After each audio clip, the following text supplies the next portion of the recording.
یہ بتائیے گا کہ 2 روز قبل بھی عمران خان نے ایک بیان دیا کہ مجھے میری جان کو خطرہ ہے اور فلاں فلاں صاحب ہیں اس میں انوالو ہیں، تو جو یہ اداروں کے خلاف بیان دے رہے ہیں اس کے اوپر بھی کوئی کارروائی آپ کرنے جا رہے ہیں؟ دیکھیں، اس بارے میں اس کا پریوی تو نہیں ہوں، لیکن میں انفارمیشن کی بنیاد پہ جو ہے وہ کہہ سکتا ہوں کہ مجھے اپنی پوزیشن کے لحاظ سے جتنی میری ایکسیس ہو سکتی ہے، عمران خان جو ہے اس وقت ملک دشمن قوتوں کے ساتھ الائی ہے، اور یہ ملک دشمن قوتوں کے ساتھ مل کے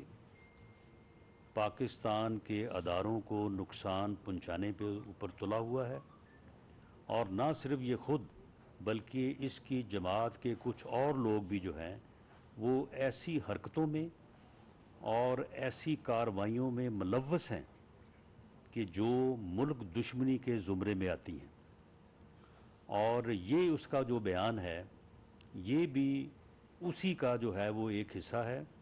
اور اس کا یہ بیان جو اس نے پاکستان کے اداروں اور پاکستان کی ایجنسیز کے خلاف دیا ہے، یہ اس کا بیان جو ہے یہ فرمائشی بیان ہے۔ یہ کسی طرف سے اس کو کہا گیا ہے کہ تم یہ اس قسم کی جو ہے وہ مہم جوئی کرو، اس قسم کے جو ہے وہ بیانات کو چلاؤ، اور یہ باقاعدہ سوشل میڈیا پہ یہ پوری مہم جو ہے یہ چلا رہے ہیں، اور اس کو اگر آپ بغور دیکھیں آپ اس کو، تو آپ کو یہ سمجھ آ جائے گی کہ ان کی اس مہم جوئی کے پیچھے غیر ملکی کون کون سی قوتیں اور کون کون سی جو ہے وہ ملک دشمن طاقتیں ہیں جو کہ ان سے اس بیانیے کو اور اس واردات کو جو ہے وہ ڈلوانے کی جو ہے وہ کوشش کر رہے ہیں۔ اس کا یہ بیان جو ہے یہ بالکل ایک فرمائشی بیان ہے۔ یہ جو کہتا ہے کہ جی میرے خلاف جو ہے وہ میرے خلاف 2 قاتلانہ حملے ہوئے ہیں، میں آج بھی اسے کہتا ہوں کہ جوڈیشل انکوائری کروا لو، اپنی مرضی کے انکوائری آفیسر بٹھا لو۔ جو نوید بشیر ہے وہ ریلیجسلی موٹیویٹڈ آدمی تھا، اور اس نے جو ہے وہ اس کے اوپر حملہ کیا۔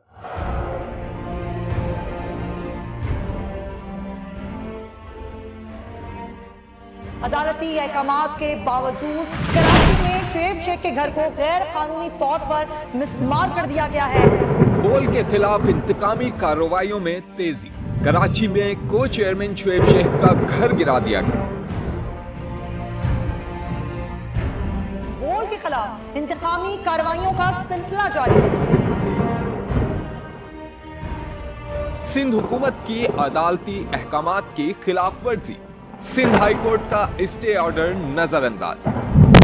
سیکریٹری بلدیات نجم شاہ، ڈائریکٹر لینڈ سوال اقسام، director anti encroachment Imran Ahmed کو نوٹس جاری، administrator K M C director Saif ur-Rehman, D I G south Irfan Baloch, S S P Keamari Fida Hussain کو بھی فریق بنایا گیا۔ اس سے پہلے جو ظلم کے پہاڑ توڑے گئے، شعیب احمد شیخ کی زبانی سنی۔ 60 دن کا وقت ہوتا ہے، 102 دن کے بعد میں جیت گیا، کیس بری ہو گیا، 102 دن کے بعد اپیل فائل کی، ایکسپٹ کر لی، نہیں کرتے نا ایکسپٹ، ختم ہو جاتا نا ظلم یار۔ بھری عدالت میں مجھے بری کر دیا، پھر پتہ نہیں کیا ہوا، 2.5 گھنٹے بعد کا نوٹ بیفور، میں نہیں سنتا یہ کیس، کھڑے رہتے اپنے فیصلے پہ، مٹ جاتا ظلم۔ اللہ تعالیٰ نے بٹھایا ان کرسیوں پہ ان کو یار، یہ اللہ تعالیٰ کی طرف سے فیصلے کرنے ہیں، تو یا تو یہ فیصلے آئیں گے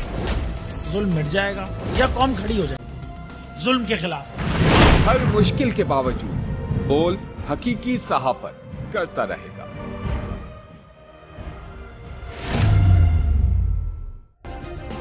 سبسکرائب کریں اور بیل دبائیں تاکہ کوئی خبر رہ نہ جائے۔